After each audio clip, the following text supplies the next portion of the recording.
Warahmatullahi wabarakatuh. Alhamdulillahirrabbilalamin. Segala puji bagi Allah subhanahu wa ta'ala yang terus memberikan kita kesehatan. Sahabat semua, semoga sahabat di rumah senantiasa sehat, selalu berbahagia dan dalam lindungan Allah subhanahu wa ta'ala. Amin ya rabbal alamin.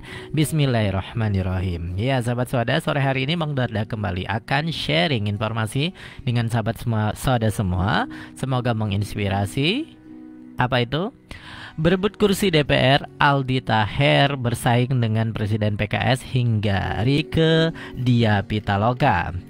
Perjalanan Aldi Taher untuk bisa menjadi anggota DPR RI masih panjang.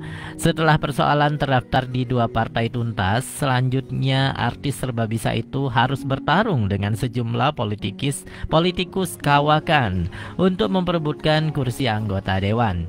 Dalam daftar calon sementara anggota DPR, Aldi tercatat sebagai bakal calon anggota legislatif DPR RI dari Partai Perindo untuk daerah pemilihan Jawa Barat 7 yang meliputi Kabupaten Bekasi, Karawang, dan Purwakarta.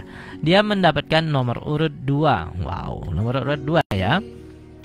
Di Dapil Jawa Barat 7 tersedia 10 kursi anggota DPR yang bakal diperebutkan oleh Aldi dan 100 lebih bakal caleg lainnya dari 18 partai politik.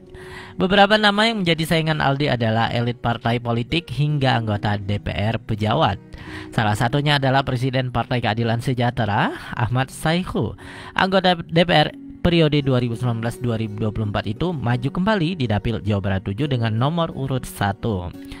Selain itu ada politikus PDIP Rieke Diah Pitaloka, anggota DPR 2 periode ini diusung PDIP untuk berjuang kembali di Dapil Jawa Barat 7 dengan nomor urut 1. Jadi anggota DPR itu boleh lanjut terus ya sahabat, tidak ada batasan waktu untuk menjadi anggota DPR. Ada juga nama Ketua DPW Partai Nasdem Jawa Barat, Saan Mustafa. Anggota DPR pejabat ini berbekal nomor urut 1 untuk berlaga di Dapil Jawa Barat 7. Mantan Bupati Purwakarta Deddy Mulyadi juga terdaftar sebagai bakal caleg DPR di Dapil Jawa Barat 7. Deddy mendapatkan nomor urut 1 dari Partai Gerindra. Dalam sejumlah kesempatan wawancara, Aldi tampak tak ambil pusing soal kalkulasi potensi dirinya menang di dapil tersebut. Dia justru lebih banyak menyampaikan banyolan ketika ditanya alasan mengapa menjadi caleg dan ingin duduk di komisi berapa jika terpilih. Nama Aldi menjadi sorotan dalam pemilu 2024 ini sebenarnya karena dia awalnya terdaftar ganda sahabat. Saat tahapan pendaftaran bakal caleg, Partai Bulan Bintang PBB mendaftarkan Aldi yang merupakan pengurus DPP PBB sebagai bakal caleg DPRD DKI Jakarta. Saat yang bersamaan dia didaftarkan juga oleh Partai Perindo sebagai bakal caleg DPR RI. Kok bisa ya sahabat? Nah, padahal regulasi pemilu hanya memperbolehkan seseorang itu terdaftar di satu partai politik saja, satu lembaga perwakilan dan satu daerah pemilihan. Kepastian soal Aldi tidak lagi terdaftar ganda diketahui setelah KPU RI mengumumkan DCS anggota DPR RI pada Sabtu 19 Agustus 2023 kemarin, dan KPU DKI Jakarta mempublikasikan DCS juga anggota DPRD DKI Jakarta pada hari yang sama. Nah, di DCS anggota DPRD DKI nama Aldi Taher sudah tidak ada. Berarti dia diusung oleh Partai Perindo DPR RI.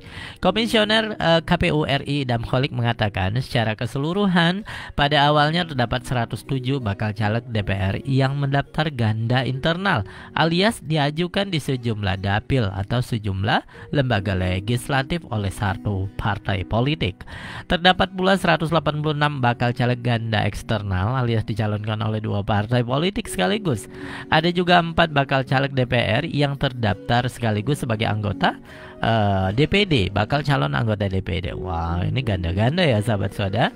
Nah, setelah KPU melakukan verifikasi dan partai politik melakukan perbaikan, kata Idam, semua nama terdaftar ganda sudah dihapus. Nah, dengan demikian satu nama hanya terdaftar sebagai bakal caleg di satu dapil, satu lembaga legislatif dan satu partai politik. Kami pastikan nanti dalam pengumuman DCS sudah tidak ada yang ganda lagi, kata Idam saat konferensi pers penetapan DCS, anggota DPR di kantor KPU RI Jakarta Pusat.